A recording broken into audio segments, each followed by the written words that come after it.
What's going on, everybody? You know what time it is. It's Wednesday. It's a little bit after 8. Started a little late. We wanted to give the guys before us a quick buffer show. I know Randall and everyone had their NBA talk going on, so shouts out to them. Make sure you guys check that out as well. If you didn't watch it, it's going to be up on the Nuts and Bolts Sports page, so make sure you check it out. Great stuff there. But now it's time for football. It's time for No Huddle Necessary, and football was drunk this weekend. It was ridiculous. There was a ton of stuff that we have to get into. I'm super excited about the topics that we have today because, like I said, this was just another one of those weeks where any given Sunday was really put to the test. So thank you all so much for joining us. Let's go ahead and introduce you all to our guests that are going to be on today. First up, we have Miss Kristy Love, Chicago Bear fan fanatic. How are you doing today? I'm well. How are you? How you doing? I'm pretty good. So a little bit of background here, and it's a topic that we're going to talk about later on in the show. Kristy's a little upset with me. I get it. You know, she's a little perturbed. Her Bears maybe got cheated out of a win against my Steelers, but yeah, we got cheated. We should have won it. We'll get into that one a little bit later. We'll see. Let's go ahead and bring in Mr. Jordan. Jordan. What's going on, guys? Thanks for having me. I'm glad I could finally be on this show. We have so many good things to talk about, including everybody's least favorite player, Odell Beckham Jr. But now happy to be here and looking forward to it. Absolutely. Love having you on the show, Jordan. Love whenever I get to work with you. Jordan is also taking the very petty stance of he's not even going to call Odell, like we're not even, it's no longer OBJ. He's just Odell now. He is Odell. I consulted, just like my favorite quarterback, Aaron Rodgers, I consulted Joe Rogan, and he said that Odell was the best way to go. So that's I'm going off of that science. Good. Joe Rogan seems like a pretty good source to get your information from. And then, of course, we have Mr. Eric Scharf making his second appearance on the show. How are you doing today, sir? I'm doing all right. A tortured Cowboys fan always has something to say. We have so much imperfection among teams to discuss today. It's going to be fantastic. Can't wait. Yeah, like I said, this is going to be a really good episode. Super fun stuff to talk about. I can't wait to get into it. So let's not hold it up any longer. Without further ado, let's go ahead and get into the first quarter.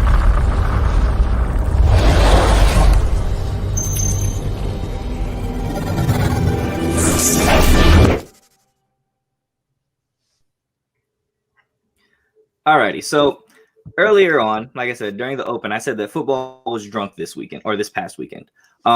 Just for quick example, the Jaguars, who I believe only had one win on the season, beat the Buffalo Bills, who were supposed to be an AFC powerhouse. The Giants beat the Raiders. Don't think many people expected that. Even though the Raiders are dealing with a whole bunch of stuff, the Raiders have still been pretty strong and been a good team for most of the season.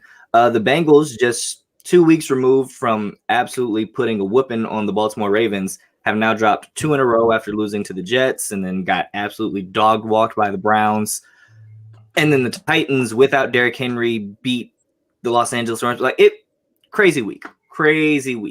But I want to focus on the AFC because in the NFC, I feel like we have a pretty good vibe for the teams that we know, like, okay, these are the teams that are really in contention, right? In the AFC, I don't know who's good.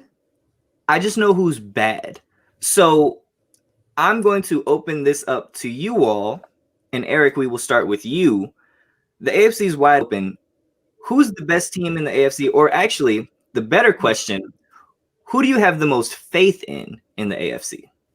Ooh, I'm actually going to go with I'm going to go with the Patriots. I can't believe I'm saying that. Only because in the absence of so many perfect weapons, of being that team that has 4 and 5 wide receivers deep and a really strong running game and a super duper defense and all that, they are the team that can consistently make you pay for your mistakes. And they're going to be that team that is they're like a vulture. Whether they're actually performing well themselves, they're always going to find opportunities with 8 games remaining to try to get in position, to get in the playoffs and continue to make people look foolish, make teams look foolish because of those mistakes.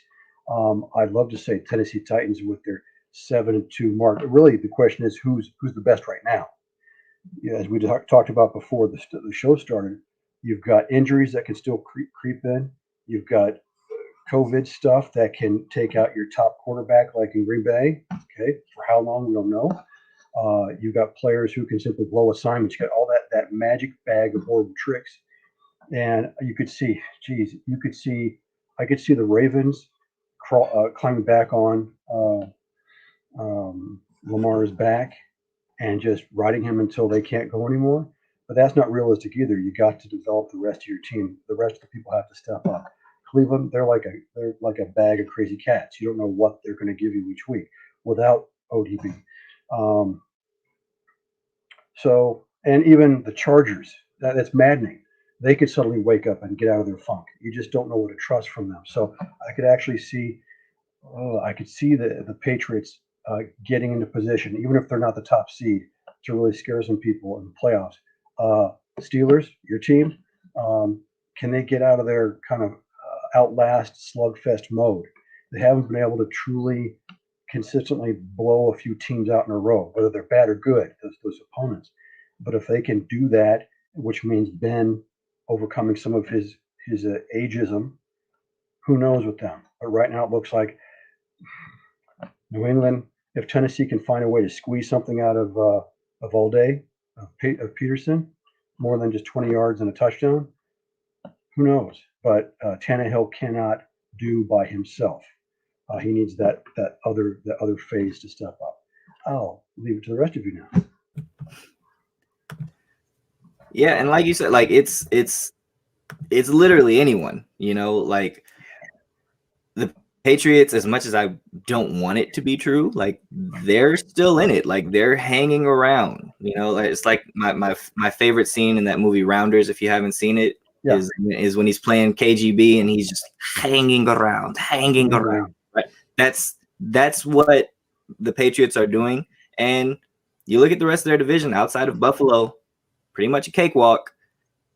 Patriots definitely are still in contention. Kristy, we're gonna go up to you next. Who is the best team in the AFC, or again, who do you have the most faith in? Well, like you said, it can be anybody. You got the Titans, like you just said. They're currently 7-2 right now. No, they're on a winning streak right now, but Derrick Henry, he is out for how long? We don't know. You got Baltimore, you got and he's pretty and his whole team on his back right now because their defense to me is trash, like for real.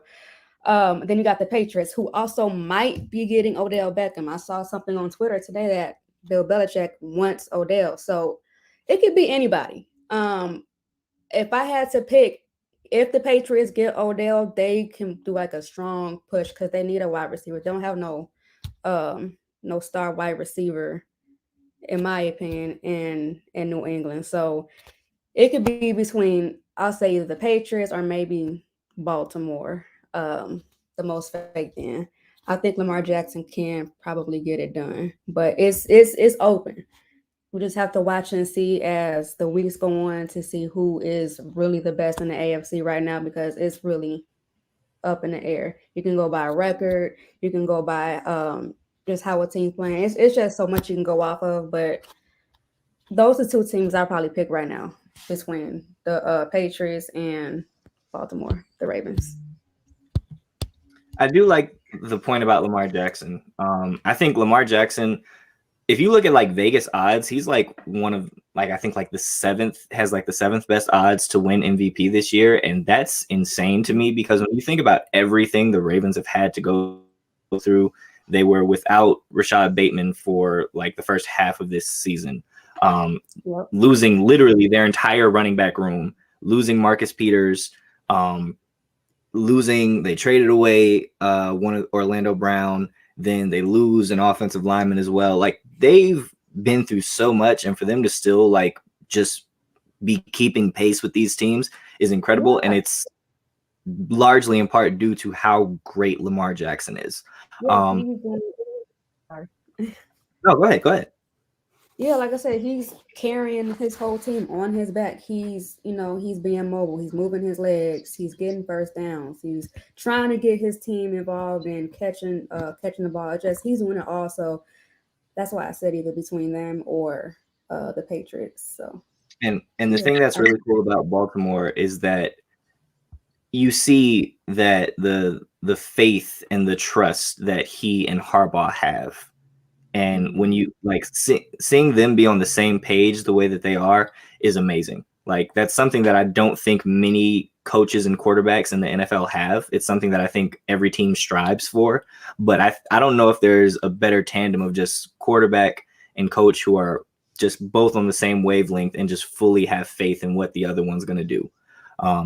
Jordan, I think I know where you're going to go with this answer. But I'm going to give you the floor. Who's the best team in the AFC right now, or who do you have the most faith in? Yeah, so I mean it's a tough question. Obviously, we know the NFL, just like all sports, is a what have you done for me lately type of system. So on that front, it's obviously the Titans, right? They've won 5 in a row, 4 really impressive wins. Colts, Rams, the Chiefs, and the Bills. So and in doing so without Derrick Henry here recently on the road on Sunday night was really impressive. I just don't know if it's sustainable. Like we said, we got Adrian Peterson. At his age with the miles that he has, I don't know. He's not obviously not gonna be able to replicate what Derrick Henry's done all season, but I don't know if he's gonna be able to give them enough of a boost. And they're due eventually to come back to earth.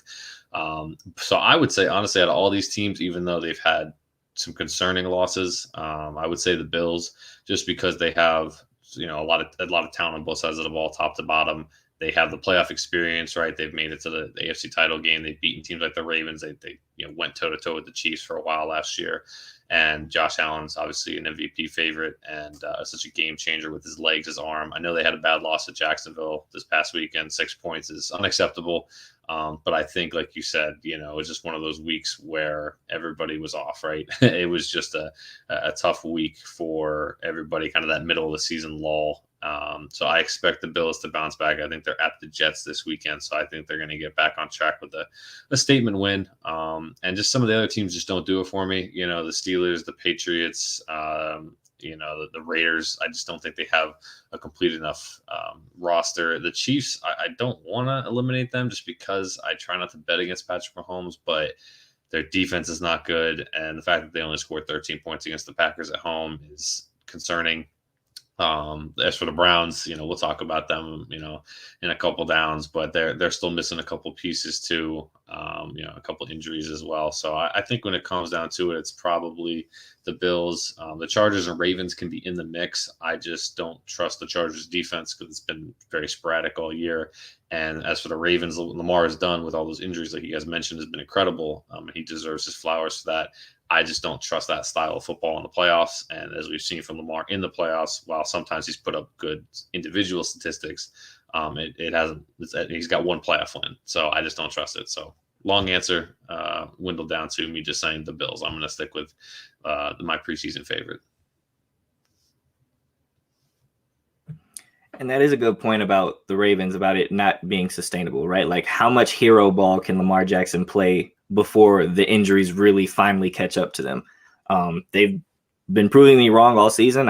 Once all of their running backs went down and then Marcus Peters went down, I was like, okay, so they're dead. Like they're done for. And sure enough, like the little engine that could, they just keep going.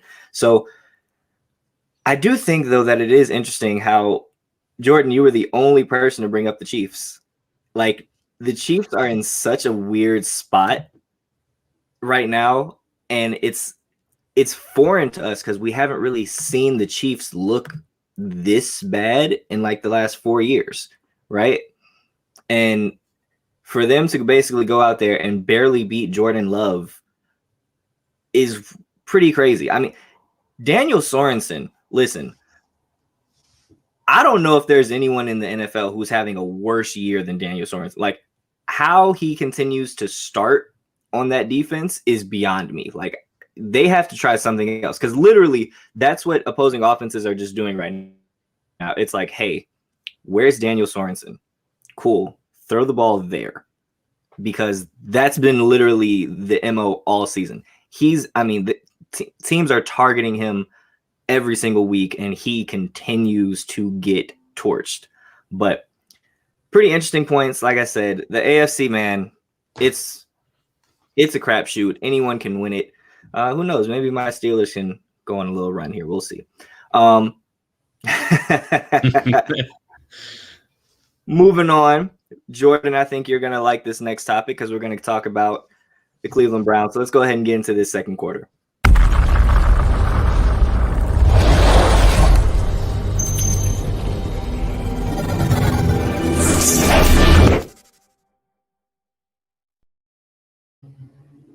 Alrighty, so I'm going to call him OBJ because I still have respect for him. Jordan does not. Understandable. But the Cleveland Browns released OBJ after his father got an 11-minute video and posted it on all types of social media to show just Odell constantly being open and Baker missing him.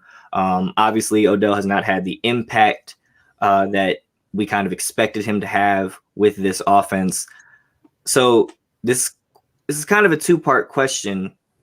Jordan, first, I want to ask you, one, are the Browns better off without Odell?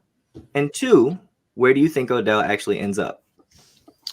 So the quick answer for number one is yes. It's the classic addition by subtraction. And you saw it last week, right? They came out, they, had arguably really their best game of the season. They played good defense against Joe Burrow on that explosive offense. They ran the ball exceptionally well. Baker played one of his best games of the year, had a couple of deep touchdown passes.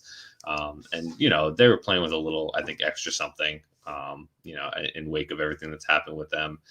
As far as where Odell goes, I would say, they said he's targeting, like the Saints, the Packers, and I think maybe the Seahawks. I know the Seahawks are trying to make their pitch.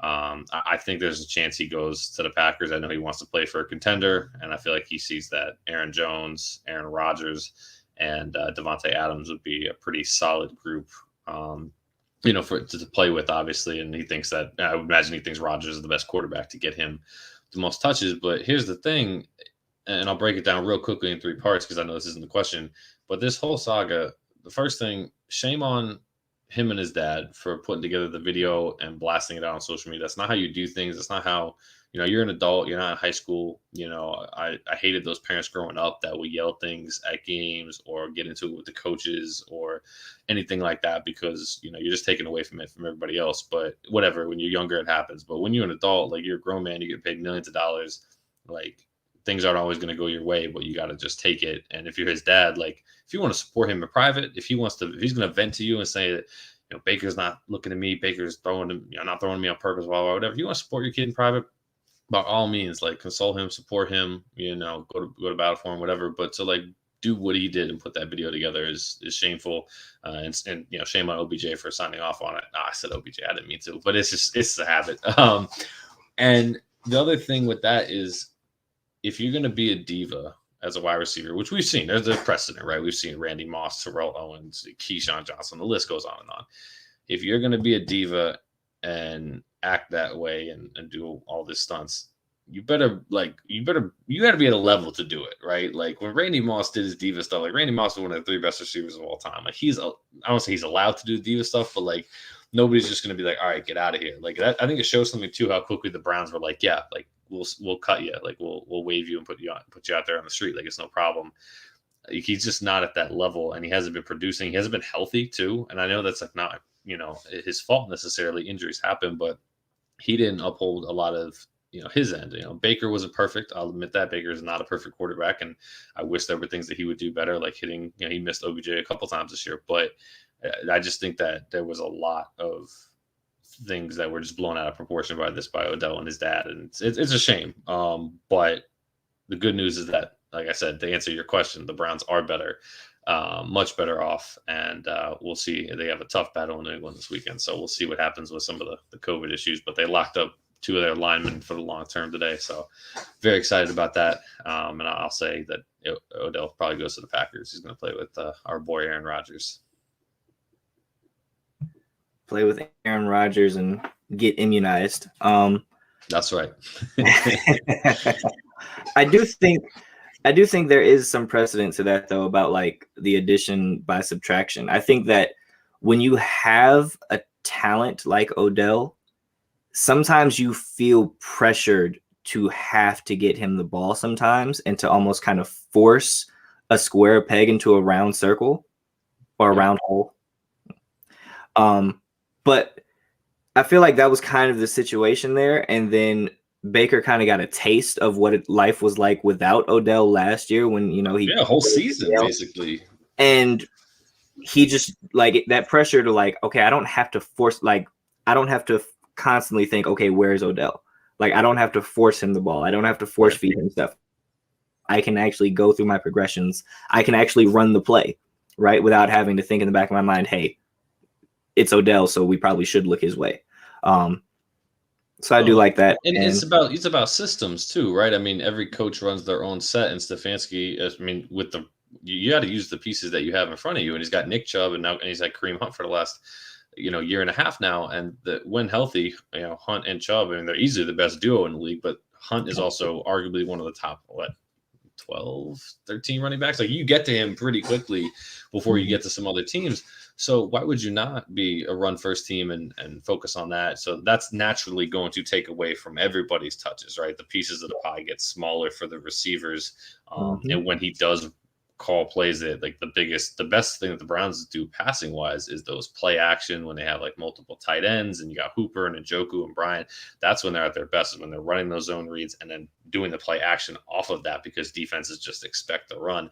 So it's natural that he was just going to get less targets. And I mean, I know he wants more. I know he thinks he deserves more, and he probably does deserve more targets, but I think was acting he wasn't at the level. He's not at the level talent wise that he was acting at. I think there's levels of culpability on both sides. And I think Odell can still be a really great wide receiver, but he definitely didn't show it. Like, he didn't do the most with the opportunity that he got in Cleveland. Like, it wasn't just all on the Browns and Baker. Like, Odell, you played a part in this as well. Eric, we're going to go to you. Are the Browns better without Odell? And where does Odell end up? They're better without him, only because as much of an offensive weapon as he is, he's more a distraction now, even when he's healthy. And I see this reminds me Baker and Odell remind me of Tony Romo and T.O. The difference was that T.O. would still produce. He'd shoot his mouth off wherever it was, behind closed doors, on the field. He'd still produce. Every stop he went to from there on, he still produced. As you just talked about earlier with Moss, he could do whatever he wanted because he'd still produce. So where is he going to go? Well, there's some nuance with the cap space, right? You got half of these teams that he could go to that have got a significant dead money. You've got a number of these teams. You've got the Packers have a little over $6 million available. The Chargers, where they can't quite rely on Keenan Allen all the time. They've got almost $12 million. Yes, they can all restructure. They can all restructure and sell down the road, kick the can down the road to make it happen this year. I could absolutely see him going to the Packers, although the discerning business person that Odell's supposed to be would be like, well, how many games is Aaron going to be out? By the time he is, how does he get cleared? If you're ivermectining or whatever, who clears you? Okay, what determines your health? Then he has to get back into shape, and then he may be one of those players who can just sit there in such and such shape and perform, and that's great. Okay, but Odell's got to be thinking a little bit along those lines. Then you've got the Rams, of course, everybody's a sweetheart to try to scoop him up, especially since they got rid of Deshaun Jackson, who's a bit of a shell of himself. Go routes and that's it. But they still have barely $3 million of cap space. They've auctioned off everything to make it this is the year. Like Jordan, I wouldn't be surprised if you ended up with the Packers, but how long? You don't know how long Rodgers is going to be out. You don't know if if maybe when he comes back, he's perhaps going to have more struggle with this, and maybe someone else gets infected. And Odell, if he's shown one thing from the Giants to the Browns now, and whatever the next team is, he sours on stuff pretty quickly. Not so much because of the lack of touches. If something's going on with the rest of the team, the overall effect is that we're losing because of X, Y, and Z. It won't matter if you give him more touches if they're still losing. It's a big psychological issue with him. Which of these teams, these contenders, want to deal with that? Even if you throw New England in there, right? They had Chad Johnson, who neutered himself, if you recall. He practically neutered his attitude, everything, and could not function. He didn't just shut down. Something went wrong. And would Odie be that kind of player? He'd have to shut part of himself down and be able to just turn around the field and turn it off. That's going to be very interesting. So yeah, Packers, maybe Rams, maybe New England. I know I'm waffling all night here, but it's just like the condition of who's the best in AFC. Everyone's got so many imperfections, it's hard to put a finger on it properly. Very good. No one has said the team that I think actually fits him perfectly. I'm not the Steelers. It's not the Steelers. Let it go.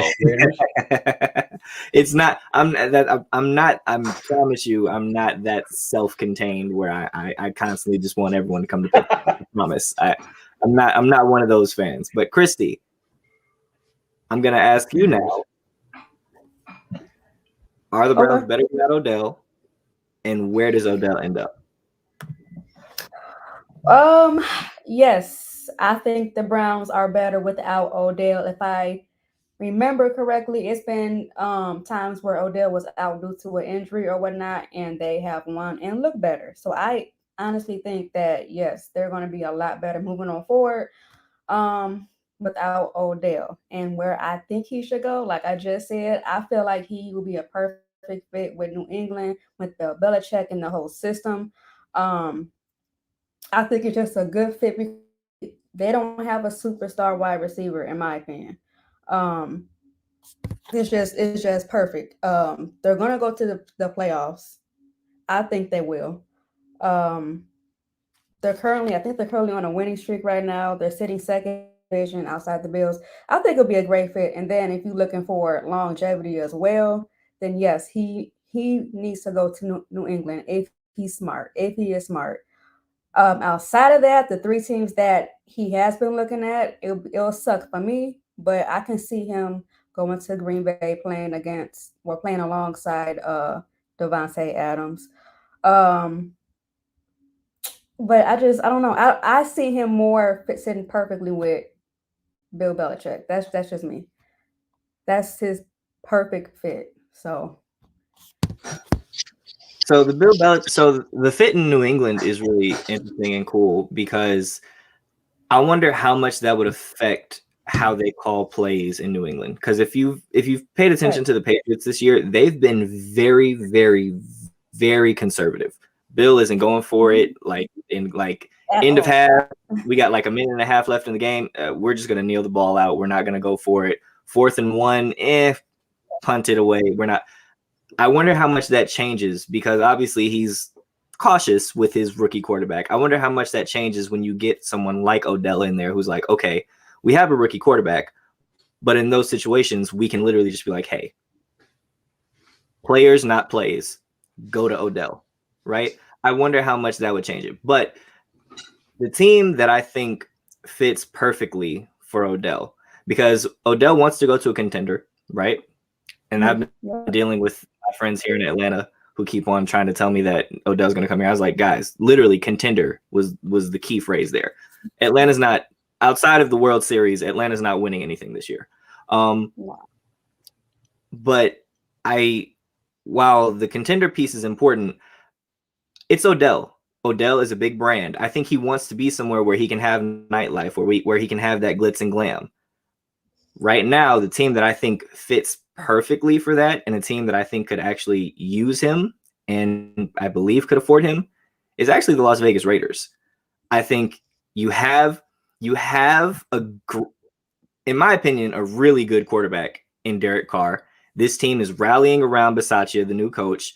They just lost Henry Ruggs, so they definitely can use a number one wide receiver. You still have some other good pieces there. You have Josh Jacobs. You have Hunter Renfrow.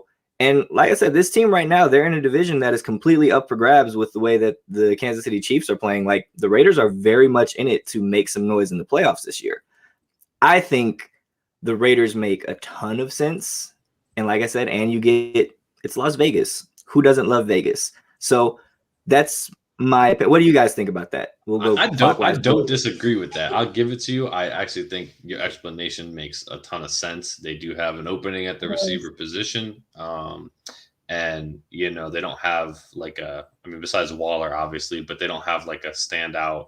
Like Brian Edwards is supposed to be the guy to step up last week. I don't know if he even had a catch. You know, they have Zay Jones. They don't have like another guy besides, you know, Waller and Renfrow really at the receiving core. And, you know, he would obviously go into that system. Like, I think if he goes to New England, if he thinks Cleveland's bad, he goes to New England where you mentioned the conservativeness. They run, I mean, Damian Harris having a great year. They run the ball down by the goal line, or they do swing passes to the running backs or tight ends. If he thinks he doesn't get touches now, I mean, poor Jacoby Meyer doesn't have a touchdown in like, you know, however many games he's been playing in this league. If he thinks he's getting in the end zone there, he's crazy. But for Vegas, not Oakland, Vegas, I think Derek Carr, they'd have no problems being like, yeah, like, let's get it to Odell. Let's look at Odell. Like, let's get him in. The only thing I will disagree with you on is you said Derek Carr was, what did you say? He was a very good quarterback. I think he's underrated. I think he's underrated as a quarterback. I think that's the only part. You lost me at the end with that, but everything else I think you said makes a lot of sense, and I would not be surprised if he chose it for those reasons. Mm-hmm. Eric, thoughts? The Raiders, of course, they've got practically zero cap space for him, so he'd have to come in as a sweetheart, or they got to restructure something they don't want to restructure, right? Yeah. And they've had, if it were only as simple as the good old days when people weren't talking about how a player handled himself with his teammates during the game, off the field, on social media, this would be a no-brainer. Absolutely, they'd get another player who presents a social risk, right? And he hasn't, you know, it's important we don't confuse Odell with someone who has harmed somebody. All right. He just harmed himself. And it's just kind of a clown routine, and people would like it to stop because then he could focus on the stuff that got him into the league in the first place. He would be a great fit there. But man, between Gruden and Ruggs and a few other pieces behind the scenes, good luck. They can do that, and they've been dealing with everything else. I said they've dealt with a lot this year, and Odell is definitely a lot to handle. But I think fit wise, it makes perfect sense for what he wants ideally, to be on a team that's in contention, but still have that nightlife and have that kind of, you know, not necessarily.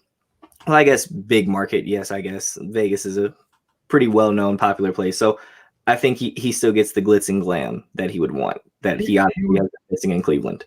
He would be, he would effectively be or become what Antonio Brown was supposed to be until he froze his feet, whatever he did, and then found his way out the door. He would be that player that Carr was waiting for. Mm-hmm. Yeah. Kristy, any thoughts? Odell to the Raiders? Yes, no, maybe no? I understand when you said about the nightlife, but like you said, the Raiders are dealing with a lot, and Odell is a lot. I don't think he should go there based off of that alone. I don't think it's a good fit. You can do a nightlife anywhere, to be honest. So, but I don't see him going. I will say this: would you put it? I think everyone's right. Like you're right about the fit. You guys are right about not having a cap space, and they're going through a lot. And the only thing I'll say is, would you put anything past Mark Davis? like they already have a 3-ring circus going. Their PR team is trying to put out a forest fire right now between, you know, Gruden and Ruggs and the latest guy with the gun or whatever. Like they're trying to like do all this stuff. Like it'd be such a Davis family move. Just be like, yeah, let's bring in Odell and stir the pot. Like why not? Let's add a little more spice to what is already like a big. It's the perfect cover-up. Yeah, Henry Ruggs was just drunk driving. Yeah, Damon Arnett was flashing guns on the internet. But guess what? We've got Odell now, so you don't have to worry about any of that stuff. Yeah, you can just chew it to the side. You can just shoot it to the side. Alrighty. Great stuff, guys. Great stuff. We're going to go take a quick commercial break here. We're going to be right back with the third quarter. Stay tuned. We'll be right back. The Team Nuts and Bolts Sports Store is officially open. Log on to www.teamnbsmerch.com and get your t-shirts, hoodies, polos, all sizes available. Once again, log on to teamnbsmerch.com. Get yours today.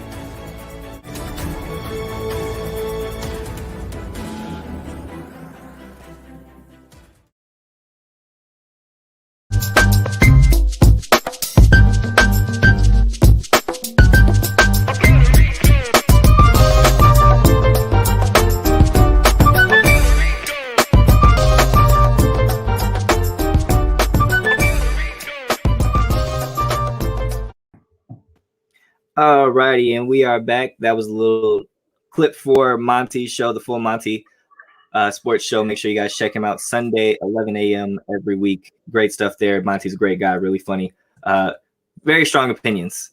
Very strong opinions, but Monty's a great guy. Monty's a really good guy. Moving on, it's time for the third quarter, so let's go ahead and get into it.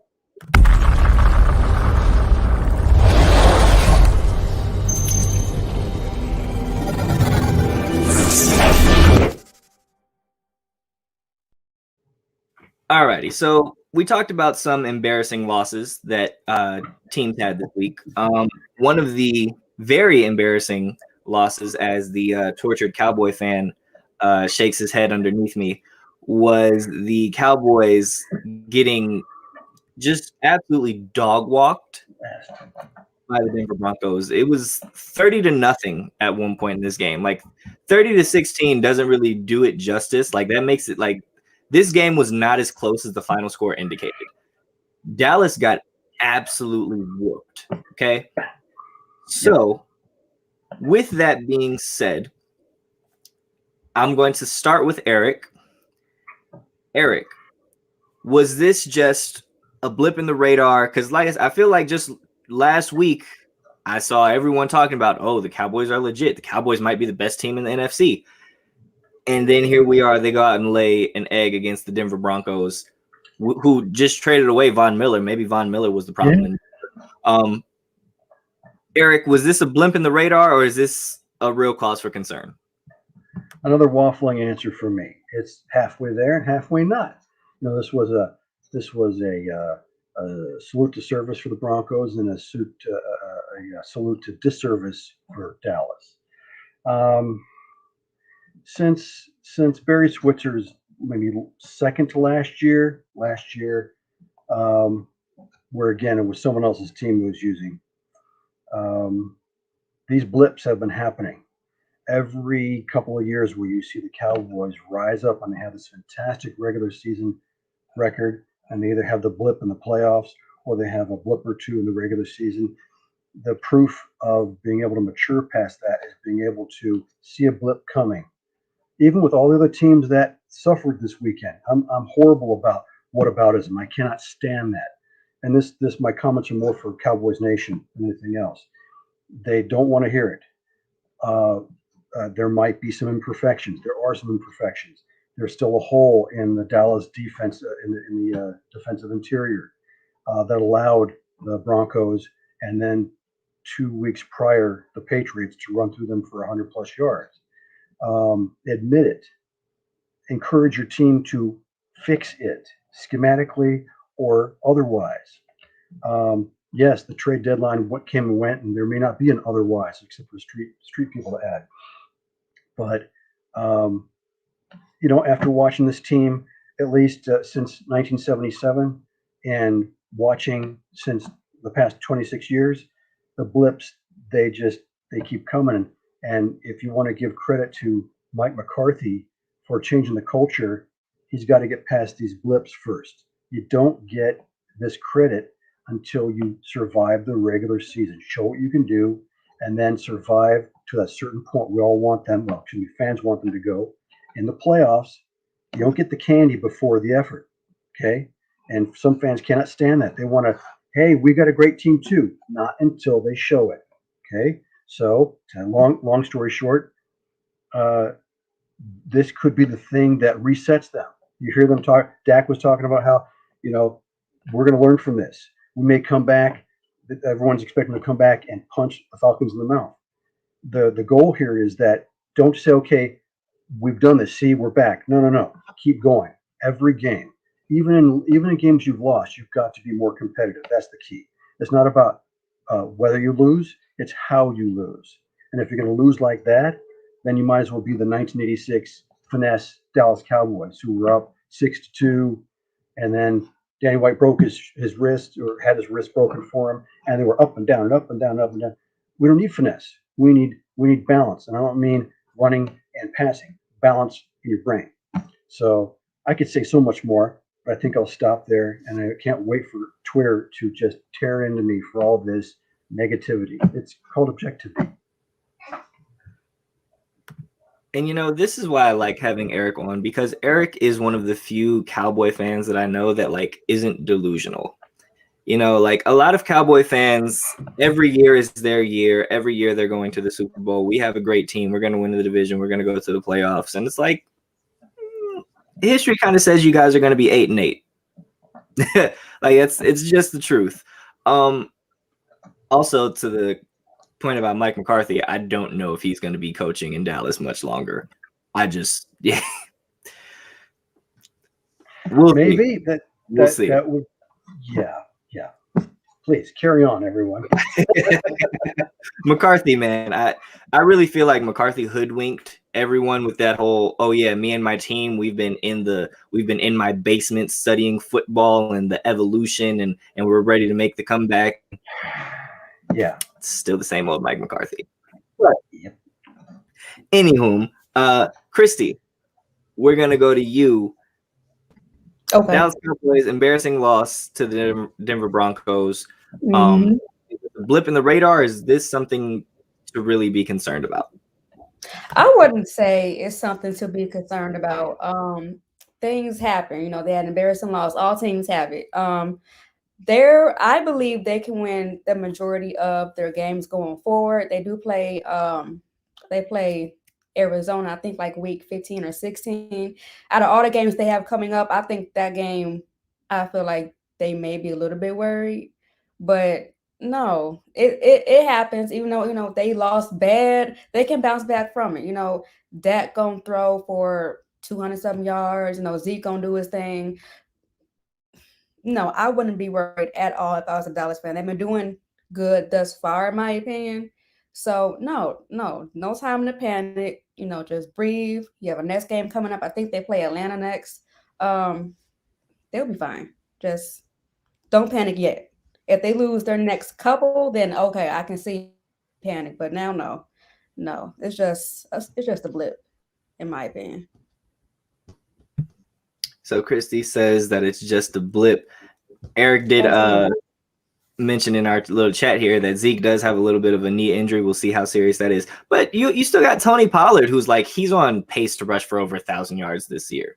So the Cowboys, right. I think you are still in a good spot. Kristy, I do, and trust me, no one I think understands it more than myself being a Steeler fan. This upcoming week scares the hell out of me because we're playing the Lions, and typically this is a game that we find a way to lose. It is. It's under Mike Tomlin. I don't know what it is. When we play trash teams, we find a way to lose against them. But like you said, sometimes these are just it's any given Sunday. Right. That it happens. Sometimes you go out. Maybe you do overlook a team. Maybe you're not thinking. Okay. Not really giving the other team the proper respect. Maybe you start to read the news clippings and start hearing people say, oh yeah, the Dallas Cowboys are amazing. And you start believing it. And then you go and get smacked in the mouth. And maybe you just need that reminder. Jordan, blip in the radar or something to be concerned about for the Dallas Cowboys? So as much fun as I had this weekend, because you know how it is when your team wins and then your friends' teams lose. I have a lot of Eagles friends. I have a lot of Cowboys friends. So it was we sent a lot of y'all still them boys. We sent that meme around a lot, that's an all timer. But all jokes aside, I think it's a blip in the radar. I think Dallas has played above my expectations this year. Everybody from Dak to Zeke to CeeDee Lamb to, I know Diggs has some flaws in defense, but he seems like he has an interception every week. They played Tampa, the defending champ, so close that first week. Then they went on this run and they win the game that they shouldn't on the road against the Vikings with no Dak Prescott. And I think this is just the football gods' way of getting even, right? They come home. They thought it was going to be a little home cooking against Denver, who Denver's been in a free fall, excuse me. And, Denver just came out and played, I think, a little bit harder, a little bit better. And, Dallas made too many mistakes. And that's just how it goes in football. But I don't think it's something to be worried about. They have home cooking this week again against the Falcons. The Falcons have been playing better, but I think the Falcons have a ton of holes on both sides of the ball. So I think Dallas is going to come out. I think they're going to blow out the Falcons. I think they're going to be fired up. They don't want to lose on their home turf again. And then, they have a pretty manageable schedule the rest of the way. They do go to the Chiefs. We'll see. I can't even, if this was a year ago, I'd be like, oh, it's probably a loss. But again, with the way the Chiefs are playing right now, that's definitely a 50-50 game at least. Then they get the Raiders, they play the Saints, they got Washington a couple times. They have that test against Arizona, second last week of the year. But I think they're in a good spot. And the good part is they've built such a big division lead with them taking care of business up until last week and the rest of the division, really struggling, that I think they're going to be able to, every year it seems like the NFC East always comes down to, week 17, or it's, Cowboys, Eagles, or Eagles football team, or whoever's involved. And it's like, you're so tense and, it's just such a tough year. But this year, Dallas has the advantage of having this lead. So I think they're going to be in a really good spot moving forward.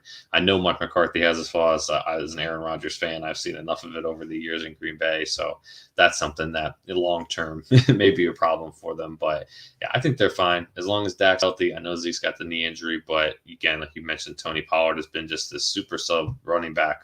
He's been so explosive and so this is a burst of energy for them. Zeke's, you're pounding ground, he finds the holes and he gets his yards, but Pollard comes in, he's like a lightning rod, right? He just shoots out and gives the team some energy. So I think they're going to be fine. Like I said, expect a big win this week. I would say 15 plus points. They'll beat Atlanta by, and they'll get back on track. So just a blip in the radar. Middle of the season is tough, but the boys will be back this week. I won't be able to send out any more memes. Yeah, and I think we all kind of are on the same wavelength there, that this bad loss, yes, but for the most part might be exactly what you need to refocus. I think the point about them actually basically kind of already having this division wrapped up is really good, because like you don't have that. Like I said, this division has felt like every single year it's like, okay, final week, there's some division type of game, and whoever wins this one is going to win the division. And like, I don't think you're going to have that this year. Like Washington, obviously, no Ryan Fitzpatrick and whatnot. The Giants, Daniel Jones stinks. There, you can't, whatever. And then the Eagles, like just kind of just in total disarray with their franchise right now. The Cowboys are the only ones that look pretty stable, and I think that they're the only ones that are actually good in that division. So I do agree. Bad loss, but get that taste out of your mouth. Keep it pushing. You've got exactly. You've got a game up against the Falcons this upcoming week. Who knows? Maybe the Falcons will forget how to recover an onside kick again, and things just go your way. Real quickly, the Cowboys lost Zerline to COVID, so now they're choosing between a guy who they had him compete with on the preseason, who they would have kept if he hadn't recovered sufficiently from his back surgery, which he didn't initially. And then also Brett Maher, who can kick anything over 50 yards, but you have to do something simple, and it backfires. So they've got a few other moving parts that are in question. And I'll just say that if they do recover, and if they have more losses, but they're losses where they're competing, right? Then just don't rest players in week 17.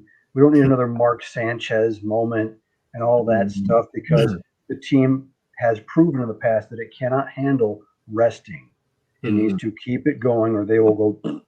Maybe this team is different, but Why take the chance after all these years of seeing the same thing? Try something different, like Mike McCarthy does with his 4th and 1, 4th and 2 all game long. Okay, that's a good point too. I think you just said something real interesting, that as long as they don't have any more bad losses where they're not competing, if they lose in Arrowhead and Mahomes and the Chiefs start to figure it out, and it's like a 3 to 4 point game, or if they lose to the Cardinals in week 16 and it's a close game, like if you're not, it's so hard to run the table in football, and that's why nobody really does it. So if they have like 1 or 2 more losses this year that are tough, and you're like, okay, they made some mistakes, but they also did some things right, but they also got beat, that's fine. They just can't have any more, like, because I mean they did get outplayed in their home building, so they can't have any more of those losses. Yes.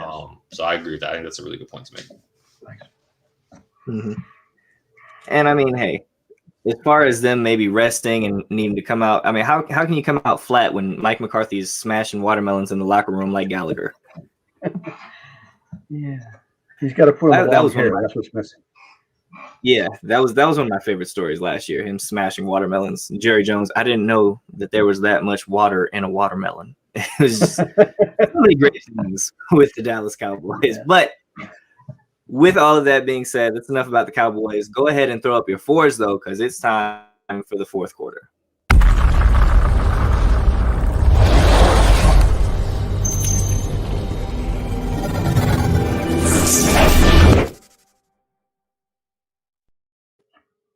Alrighty, so we have the topic that I'm sure Kristy has been really excited to get to, so we're going to let her speak on it first.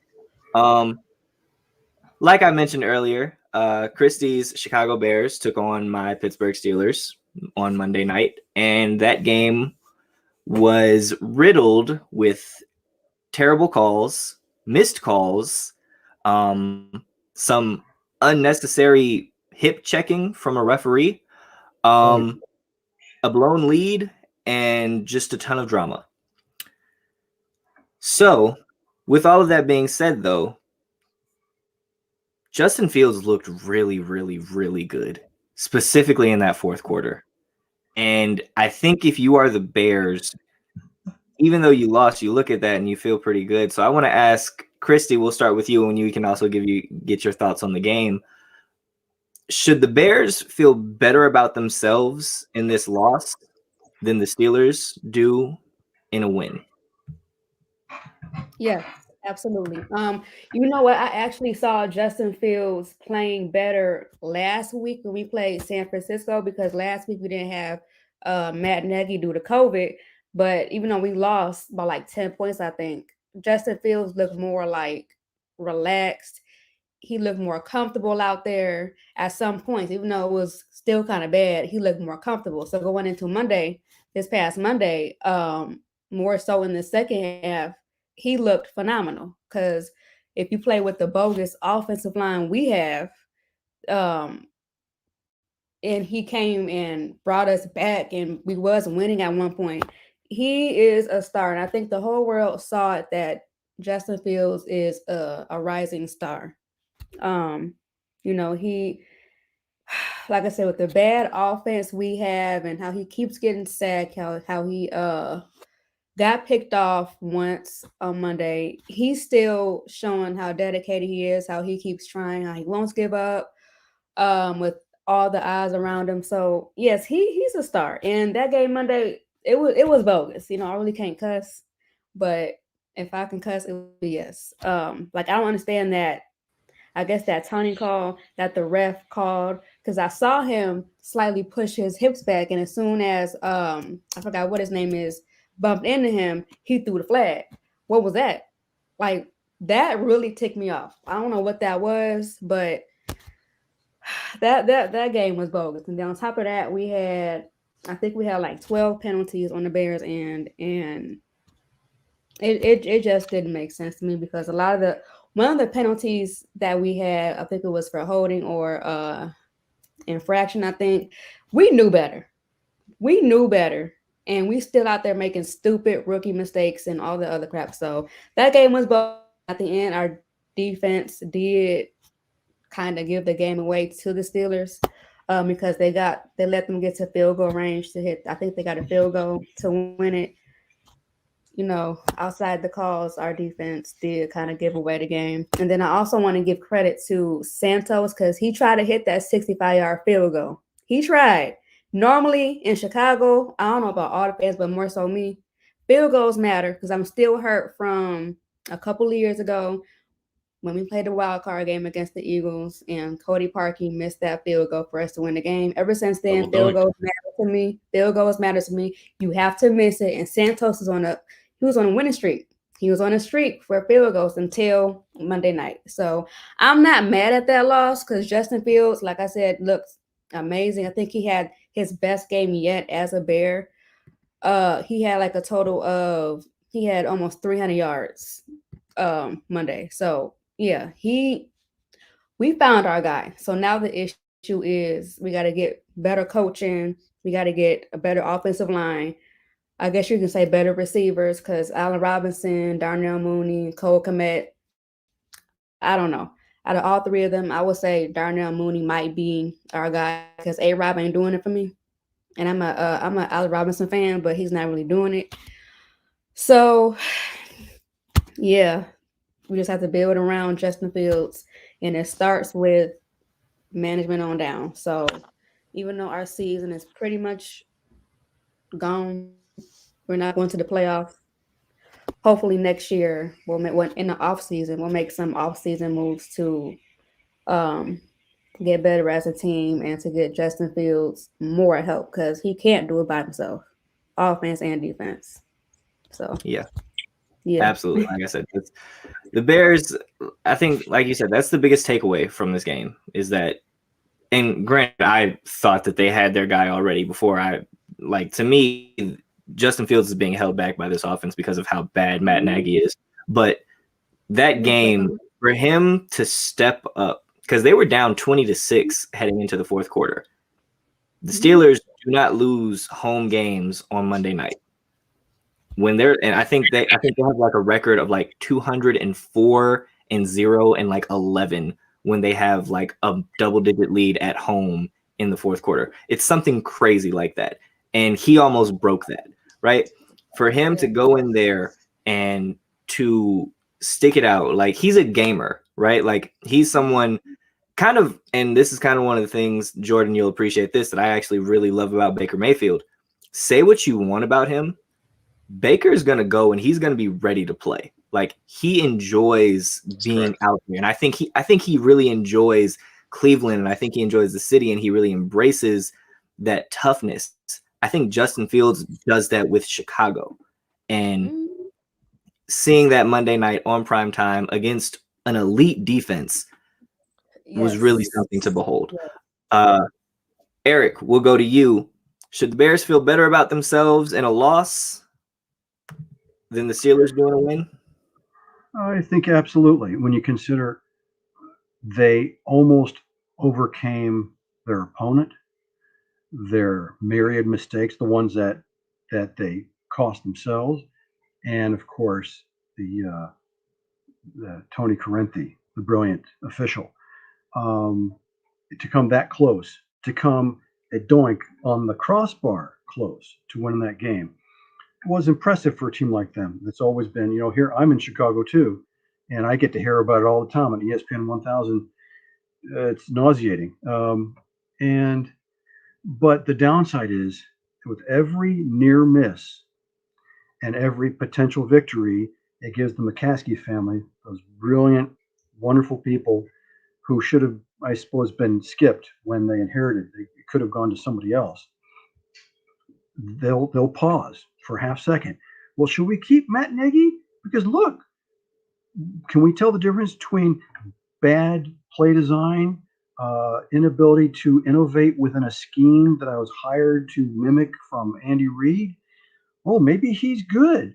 And they might just keep him. And if they sit there listening to Ryan Pace behind the scenes more than anybody else, you just don't know. So while this was fantastic, and they absolutely should feel good about themselves. It's like they overcame a lot. The lot is still there. That's the problem, as has been discussed already. And the Steelers, again, they kind of continued their path of, okay, we survived a slugfest, but can they raise above? can they convert their offense a little more to a faster pace, longer distance group? And then you'll be able to say, hey, Steelers are the ones who have transformed over the course of the season. Not there yet. So more the Bears feeling good about themselves. That's a really good point about the Steelers. Like, yes, we're currently on our win streak right now, but there hasn't been like a game where I walked away from a win and was just like feel really good about this team, right? That's a game that, like, and I said it shouldn't have been close, right? Like the fact, yes, listen, I'll take the W even if we didn't deserve it. Like the refs definitely gave us that win, but we shouldn't have even been in that position. You know, like again, you had a 14-point lead going into the fourth quarter. You have an elite defense.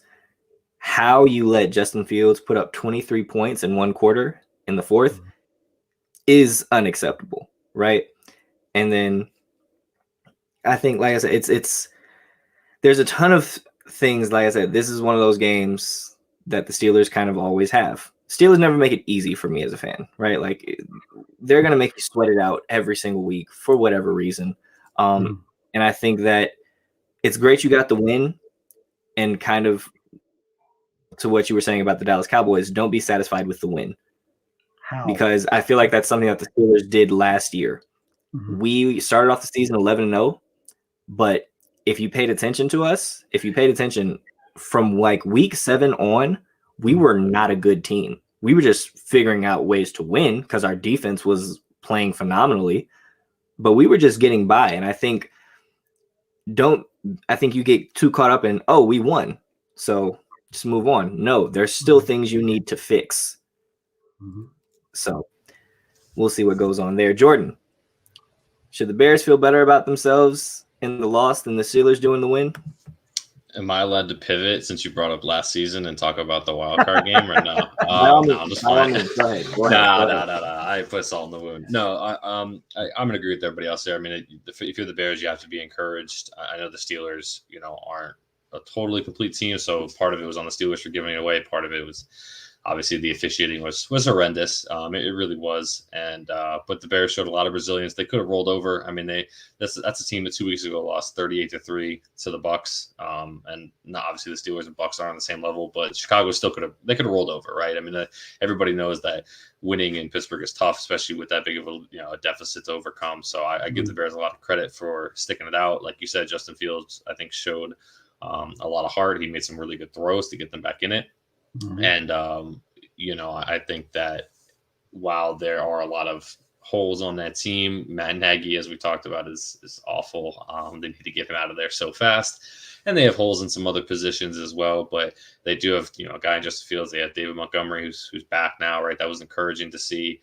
And I thought their defense, while their defense wasn't obviously great all game, I thought they made some really good adjustments. And I mean, they held Najee Harris to, I think, 78 total yards, which is really impressive given how versatile he's been. He's been Big Ben's, check down all year. And it's been so good out of the backfield. And they really buckled down on him in the fourth quarter. That's what also led it to, right? They kept getting those stops, like 3rd and 3, 3rd and 4, whatever. They were getting those stops. And, they hurt themselves with some of those, the penalties warranted or not. But I still think they should feel good about it. The tough part is that their schedule, unfortunately, they got the Ravens, then the Lions, which they should win, and then they got the Cardinals and the Packers. So 3 of the next 4 are really tough games. So Bears fans might be a little discouraged by the results of those games because they are playing some of the better teams in this league. But the important thing for Chicago will be that last stretch of the season when their competition levels out a little bit. You just have to hope that Fields gets better every week, right? As a rookie, that's the only goal, is just to progress every week. And hopefully they can finish the year on some sort of strong note. As for Pittsburgh, I do agree with you, Don, like they, that this is not, it's kind of like how they were last year, the second half of the season. They were figuring out ways to win games. Obviously TJ Watt and some of those guys on defense, they're, all pro type of players. So that's going to keep them in it every week. And really the biggest similarity I can think of is, because I watched this when he was still playing, is this is the 2015-16 Broncos, right? You have an aging quarterback. The arm's not really there anymore. He's got some receivers and some pieces around him. They do a lot of, the dump offs, the short routes. And then they're led by a really good defense. And the only thing that's preventing Pittsburgh, I think, from going to go. They may not make it out of that wild card round in the playoffs this year. Is the fact that unlike like that Denver defense in 15-16 was like historically good, right? You had Von Miller and Chris Harris and some of those guys like smack dab in their primes. Marcus Ware. Yeah, and they were such a complete defense. This defense is very good. Don't get me wrong, but they do have, I think, a couple of more holes here and there that's going to affect them down the line. But what you see from the Steelers is what you're going to get the rest of the year. It's going to be like that every week. You're not going to walk away feeling like they played a full 60 minutes. I wouldn't be surprised, like you said, with the Lions if they fumble that around. They'll still probably win, but you're going to be at halftime wondering like, why is it 13-10 Lions or something like that? Right. But they're going to figure out a way to win it. Mike Tomlin's a good coach, and Big Ben, while I talk down about his age and everything, he's obviously got the experience and the IQ to just pull games out. But they'll run into they're going to run into some problems when they play. If they play the Bills again, if they play even the Ravens probably and stuff like that. So, but bottom line, the Bears should feel much better about it. And the Fields seems to be a lone bright spot in what is otherwise a kind of a dim season right now. Mm-hmm. Yeah, for the Bears, I think this season, don't worry about the playoffs. This season is solely about Justin Fields' development and just getting him through this season, making sure that he still is confident and that he hasn't lost any healthy. He's healthy. Like that's all this season is about from here on out. Because you're not making the playoffs this year. It's okay, right? Mm-hmm. You were a playoff team last year. I don't think many people expected the Bears to be a playoff team this year. So right now, develop your quarterback because that's the most important thing. And like you said, for the Steelers, don't be satisfied with the win. There's places you have to get better at. Like I said, this defense is really good, and they play elite. They play elite for like 50 minutes of a game. But then there are those 10 minutes where I look up and I'm just like, how is this the same team? Like I said, against a bad Bears offensive line, again, TJ wrecking havoc, had 3 sacks, but then in the fourth quarter, you give up 23 points. Like, stuff like that can't happen. You have to be consistent. You have to learn how to play a full 60-minute game. Hopefully it's something that we can figure out and maybe learn how to do. I really hope we don't lose to the Lions this week. It's really good. It's going to – oh, my God. And to Kristy's point, I feel so bad for Santos because, like you said, his streak was snapped. He was doing so well, and at the end of the game, when they tried to throw it real quick with like 6 seconds left, and they threw it, then TJ Watt batted it down. Mm-hmm. I was like yelling at the TV because I wouldn't throw in the direction of TJ Watt just because of what he does. But on the other side of the field, they had like 2 or 3 receivers with like 12 yards of space because obviously they're going to prevent defense. And I was like, sling it over there. You could get like 7-8 yards in 3 seconds. And then it still makes it like a 59 yarder, obviously, which would have been incredible in that Pittsburgh stadium, which is tough to kick in. But that was a tough scene for the kickers, man. It's you're setting them up to fail. That's why what Boswell did in that game to me was so impressive. Like Boswell was, and this is not me being biased. Boswell needs to get like AFC special team player of the week to hit 2 50-yarders in Heinz Field and then to hit a 40+ yarder for the game winner. Like that's tough. He also had like a huge fumble recovery in the fourth quarter. Boswell had a great game. Outside of the missed extra point, he did have that. And that he should get player of the week for just playing in that game after the illegal hit that he took in the Browns game. I could not believe that's like the rookie in the NBA that doesn't get the foul call because he's a rookie. Like he didn't get that call because he's a kicker. But if Tom Brady got hit like that, like it was such helmet to helmet. And I know we're off topic, but like I couldn't believe that he like played. I thought he was going to be done for like a month. Hey, same thing happened to Justin Fields on Monday night. Alex Highsmith hit him late in one play. Like, I mean, super late, and there was no flag whatsoever. And I remember watching it like, God, I feel bad for Fields. And they need to get rid of these. Like the taunting rules are the worst. They need to get rid of those. Yes. What is the point of they relaxed on the touchdown celebrations, right? They relaxed on all celebrations, and like as long as you don't look at somebody. Like the Steelers had that I think they had a fumble or pick, and they went in the end zone and were like taking a team photo together or whatever. Like guys do all sorts of crazy things now, But like the second somebody looks in the opposite direction, the other bench, and I think that guy was a former Sealer, if I'm not mistaken, too, when he had a taunting penalty. So like it was kind of like a little gamesmanship of like, hey, remember me? You cut me, like letting you know. And like for them to call it, and then the hip check thing, but it was just like it's just a mess. And it's the NFL. It's like they take one step forward and two steps back, and like no taunting penalty should ever decide a game. Like if you don't want, if this is my thing, and I say it's in every sport, because like Westbrook got upset in the Lakers game a couple weeks ago when the Thunder taunted late or whatever. It's like if you want somebody to taunt, do not let them do something that allows them to taunt. Don't let them score. Don't let them sack you. Don't let them force a fumble. Like don't let them do the thing. If you don't let them do it, nobody's going to taunt if they don't, do what they're supposed to do. But I digress. Quick extra comment about Justin Fields. For as long as this season continues, fans shouldn't get too upset if they see him bolt from the pocket naturally more often, because unless you want to turn into, David Carr year one or Deshaun, Houston Texans, Watson year one or year two, let him run, because you don't need his rib cage turned inside out. It's just not exactly. And I said you don't want him to end up like Robert Griffin III. Oh God, yeah. That's a whole nother show. I'll do an hour-long show about how Shanahan ruined his trajectory. That was a shame. But we've gone through 4 quarters, so that means it's time to announce a winner.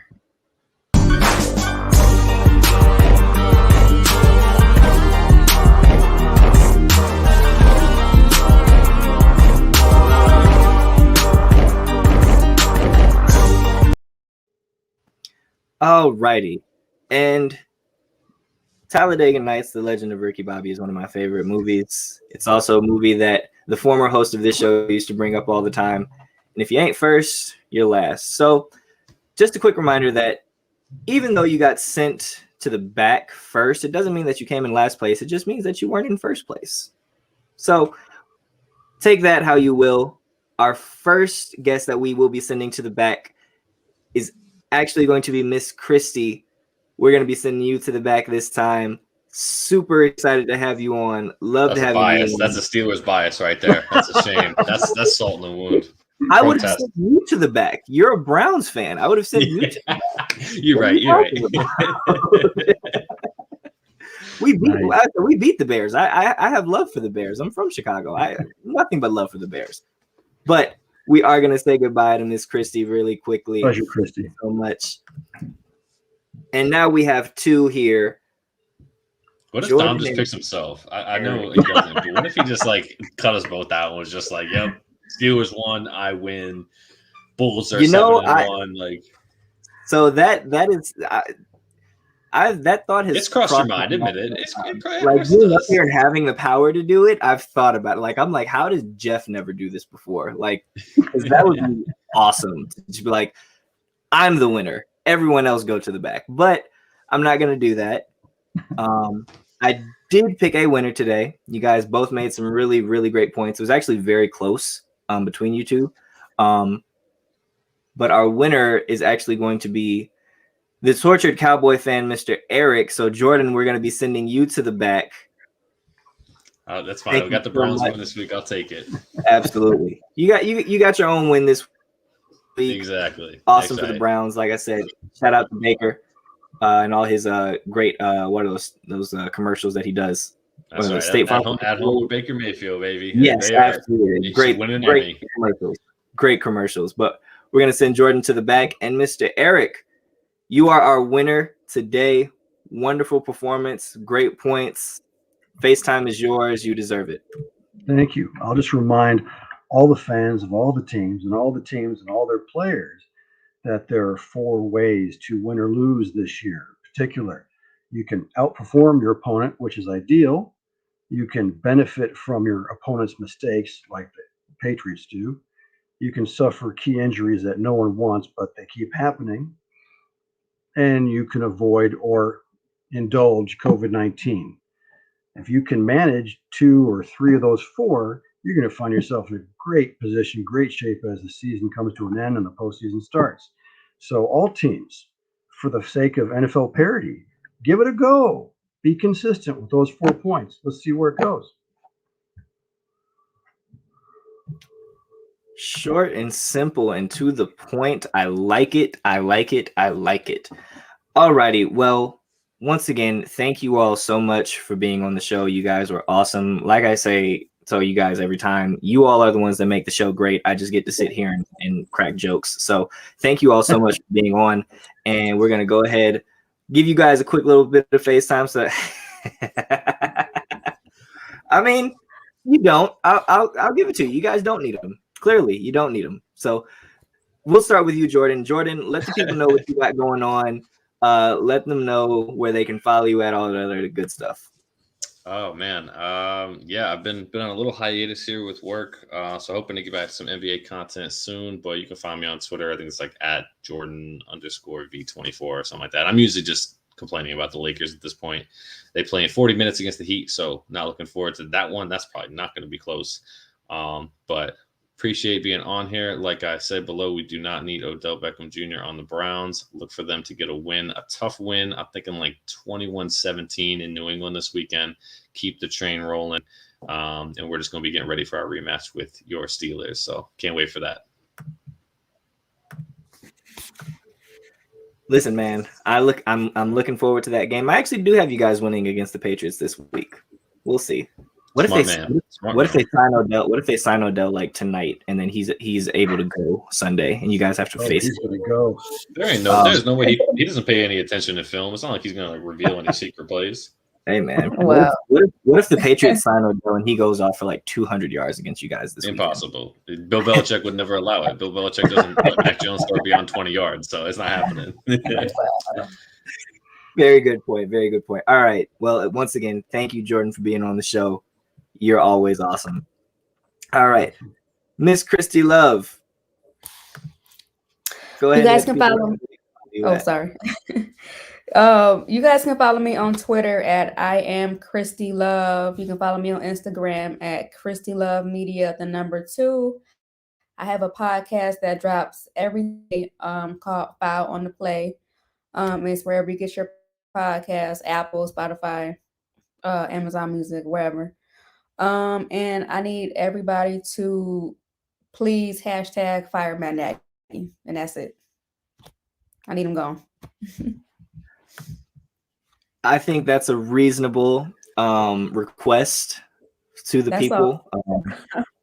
Should have been done last year, should have been done maybe 2 years ago, but yes, it's a very reasonable request. I do believe you will actually get that request fulfilled. I think you will finally get your wishes brought to life, because I do believe this will be Nagy's last year there. But once again, Miss Love, thank you so much for having you on. We love having you on the show. Pleasure. And Eric, our winner for the day, wonderful performance. Came back in. You didn't get the win your first appearance. You came in here in the second time around, knocked it out of the park. You got the W. Go ahead and let the people know what you got going on and where they can follow you at and whatnot. You can follow me on Twitter, Scharf, and I've even got a site, emsharf.com, where you can read my rather massive missives. They're in depth, lots of pictures, lots of pith, not piss, and you'll enjoy it. Righty. Well, that is the Tortured Cowboy Fan. Congrats on the win tonight. Thank you so much for joining us. Like I said, it is always a pleasure having you on. And now we bid you adieu. And thank you all so much for watching. Like I said, super great show. Enjoy having all of our guests. Super big thanks to all of them for coming on. Like I said, they're the ones who make the show great. I just get to sit here and look cool. And even sometimes I don't do that good enough, but that's another topic. Like I said, thank you all for watching. Make sure you check us out next week. Again, No Huddle Necessary every Wednesday, 8 p.m. Eastern Standard Time, with yours truly hosting the show. We're going to have another great lineup of guests, and I'm sure the NFL will give us a ton of great topics to talk about once again. So make sure you check us out, and make sure you check out everything else we have on the Nuts and Bolts Sports page at the Nuts and Bolts Sports website, as well as the Nuts and Bolts Sports YouTube page. All that good stuff. Thank you so much for watching. It's been a blast. I'll see you next time. Peace.